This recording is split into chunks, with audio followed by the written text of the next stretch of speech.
सारी दुनिया इनकी ईमानदारी और अदम्य साहस का लोहा मानती है। ये सिखों की कौम है जो देश के लिए सर झुका सकती है तो गर्दनें काटना भी जानती है।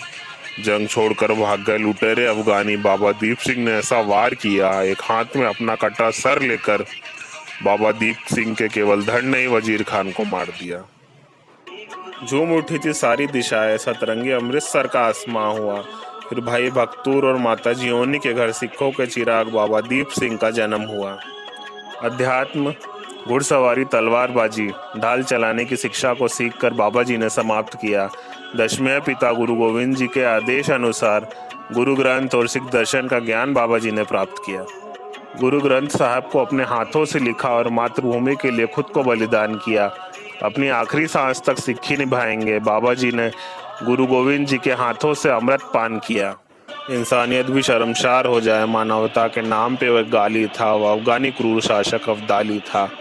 वह अफगानी भेड़िया जो इंसानों का मांस खाते थे, गांव के गांव तबाह करते, जहां से भी निकलते और लूटपाट मचाते थे। लूट का सामान ले जाते वक्त यमनों को पंजाब पार करना पड़ता था। यहाँ बाबा जी मजलूमों को आज़ाद करवाते और यमनों को बाबा दीप सिंह के हाथों से मरना पड़ता था।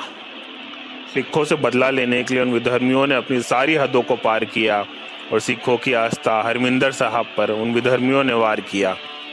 सिखों से टकराना उनके बस में नहीं था तो बच्चों और औरतों को उन विधर्मियों ने दंडित किया। वो बुजदिलों की कौम जब कुछ न कर पाई तो हरमिंदर साहब को खंडित किया। धरती फट गई, आसमान थर्राने लगा, हिमालय की जैसे बर्फ पिघलने लगी। हरमिंदर साहब पर हमला सुनकर बाबा दीप सिंह के तन बदन में जैसे ज्वाला जलने लगी। गोविंद सिंह जी को याद कर कर बाबा जी ने अपना शीश झुकाया और अफगानियों का अस्तित्व मिटाने के लिए बाबा जी ने हाथों में तलवार को उठाया।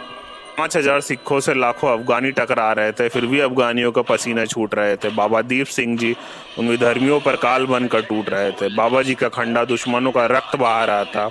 बाबा दीप सिंह जी का रुद्र अवतार देखकर अफगानियों में डर छा रहा था। बाबा जी को अफगानियों का काल बना देकर अफगानियों का कलेजा फट गया। दुश्मन से एक वार में बाबा जी का सिर कट गया।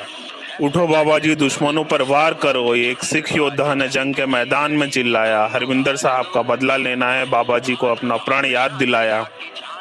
ये अद्भुत दृश्य देखकर धरती के आसमान भी थर्राने लगे। ये अद्भुत दृश्य देखकर धरती का आसमान भी थर्राने लगे। अपनी कटी गर्दन एक हाथ में और एक हाथ में तलवार लेकर बाबा दीप सिंह जी दुश्मनों से टकराने लगे।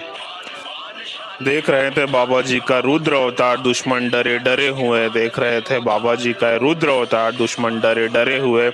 एक हाथ में तलवार और एक हाथ में खुद का शीश। बाबा जी को देखकर दुश्मन भाग खड़े हुए। गजब है बाबा दीप सिंह का शौर्य। सर कट जाने के बाद भी बाबा जी ने लड़ी अद्भुत लड़ाई। देखकर हरमिंदर साहब को प्रणाम किया बाबा जी ने और अपने शीश की अरदास हरमिंदर साहब को चढ़ाई। धन्य है बाबा दीप सिंह जी और धन्य है भारत का सूरमा। धन्य है बाबा दीप सिंह जी और धन्य है भारत का सूरमा। अपने अद्भुत पराक्रम से बाबा दीप सिंह जी ने शहादत के चंदन को चूमा।